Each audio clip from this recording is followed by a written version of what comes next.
everybody. Welcome back to the Nibiru channel. It is October 16th, 2016. Last night, I was a special guest on the Front Porch radio show on iHeartRadio. And ladies and gentlemen, they are trying to silence me. They do not want the truth to come out about Planet X. But I am delivering the truth. So stay tuned and listen to the broadcast. This will be a series of videos, so watch them all. Started writing papers that he was going to, I want to use the word expose his findings, but publish his findings. And then shortly after, I don't think it was very long after, days or weeks, this middle-aged man suddenly died of esophageal cancer. Now, in some of the records that I've read and researched, Robert Harrington had an extreme Navy physical. Okay? This is documented. Navy doctors are some of the best. How they can miss extreme esophageal cancer, and the man showed no symptoms of this, but yet he found this brown dwarf star and possibly several planets orbiting it, coming up into our solar system, and then he dies. Mm-hmm. And then after he passed away, other astronomers got on to his work and his research, and I believe up to date, we're now missing, I think it's 102 scientists and astronomers that were digging deep with their skills, their intelligence, and their training and their knowledge.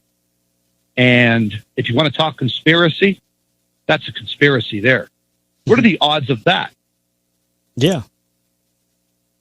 So as time has gone on, the trail of evidence leading into this system has basically gone dry. And it's gone dry for a reason. And I think it's because people are afraid of publishing professional findings.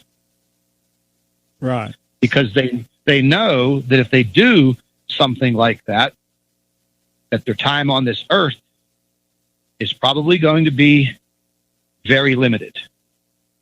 Very limited.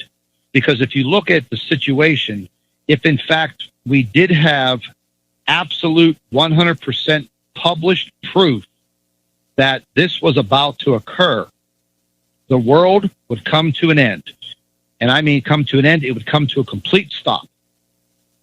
The world financial markets would fail within a few days. Nobody would pay their bills. The governments would be losing money like crazy. On top of that, when Harrington published his papers and gave the information to the United States government, they went into damage control immediately.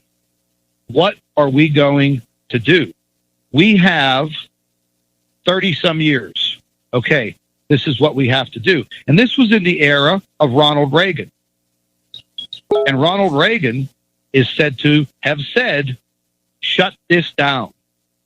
Shut it down and, get everybody in from NASA and let's get on this. And that's pretty much the beginning history of how this has come about. Well, it's interesting you say that because, Reagan, in his era, he was all about the Star Wars program. Having missiles up into space, for battle. But then you have to ask yourself after hearing that, is that really why he had the Star Wars program? Was it to cover something up? Let me kind of change gears on you, and I hate to do that. I just got a article that just came in that I want to kind of run by you. Mm-hmm. This is out of Red Flag News. It says now the FAA warns pilots no flying parts of Montana on Saturday because of rocket launches. the only rockets in Montana are nuclear missiles. Now, this just came across my desk right now. So Saturday, there's parts of Montana the pilots are not allowed to fly over due to these rocket launches, and they are going to be. And like I said, the only thing there are nuclear missiles. So, obviously, you hadn't heard about this because it just now got sent to me. It just came out. I wonder if this has something to do with more meteors coming in, or oh man, oh Lord. Well, I was just on a talk show on YouTube earlier this afternoon with a I don't know what you want to call him, a self-proclaimed amateur astronomer, scientist, a young guy, has a YouTube channel, but he does a lot of debunking of YouTube channels that deal with this topic.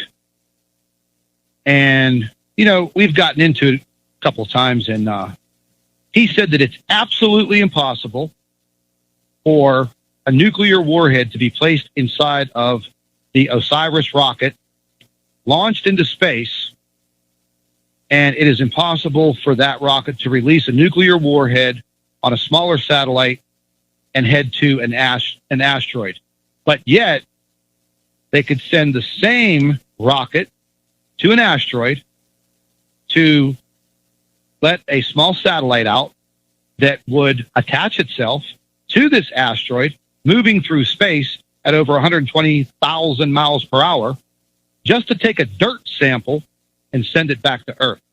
Cost? Who cares? 500 billion, $1 trillion Yeah. for a vial full of dirt. I hear you, man. I'm with you. You know, in our economical situation here in the United States, if I found out that they were going to outer space and spending $1 trillion to go get a vial full of dirt from an asteroid, of which we already have tons of samples of meteors, we can dig them up here on Earth. Why would they do that? Now, after I made my YouTube video of the information that I had received from Kuwait about the asteroid that was coming in, that was just about a mile long, what happened? The next day, on the 26th, a massive meteor flying out of the sky, exploding in the atmosphere. And then from there, what's happened? Meteors coming down left and right. I have tons of photographs from all over the world. What happened 2 weeks ago? Queensland, Australia. Meteor comes out of nowhere. Boom! Hits right off the coast out in the ocean. Lit up everything. What just happened the other day over the English Channel in England? Meteor. So, I mean, let's just face it. I mean, this is possible. It's all very, very possible. And there is a very large amount of debris that is said this planetary system brings in with it, because it has to come in through the asteroid belt.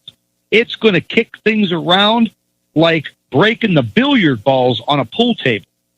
It's going to send things everywhere.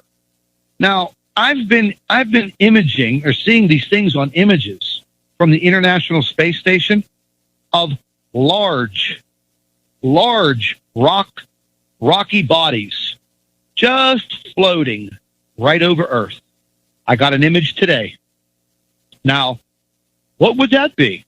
And these things, these rocks, as I call them, listen, I'm going to tell you something, Greg. They're huge, but yet they're high enough, and they are just barely missing Earth. And if you take a look at meteorscan.com, which is an online meteor site, which shows you on an instrumentation meteors breaking through the atmosphere and gauging them as high energy spikes. I have a lot of my subscribers that monitor this information for me. They send me the quick photographs of it, and all during the period after this meteor or this asteroid was destroyed, we had a very intense period of meteors coming into the Earth's atmosphere, and thank God all of them burned up. But a lot of them were seen and photographed all over the world. Ladies and gentlemen, you just listened to part 5 of the Nibiru channel interview on the Front Porch Radio Show on iHeartRadio. Stay tuned for part 6. I'd like to thank all of our Nibiru watchers. You guys do a fantastic job. Would also like to thank you for your loyal subscribership. You can continue to email your photographs and your video to NibiruPlanetX2016@gmail.com. And don't forget to share our videos with your friends and family members on Facebook. And subscribe to the Nibiru channel for all of our current updates. And like I always say, keep an eye in the sky.